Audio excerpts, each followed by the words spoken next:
አንድ ተጠርጣሪ የሆነ ሰው ወንጀል ቢሰራ እንኳን እሰረኝ ብሎ መረጃ የሚሰጥ ይመስላል።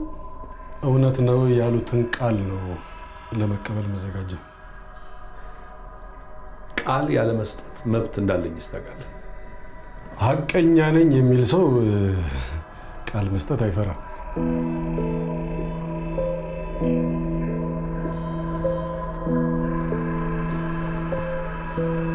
ጨርሻለሁ፣ መሄድ ይችላሉ። ምን ጠየቀኝና ነው የጨረስኩት? የምፈልገውን አግኝቻለሁ።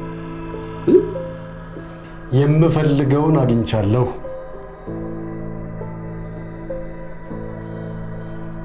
ጨርሻለሁ፣ መሄድ ይችላሉ።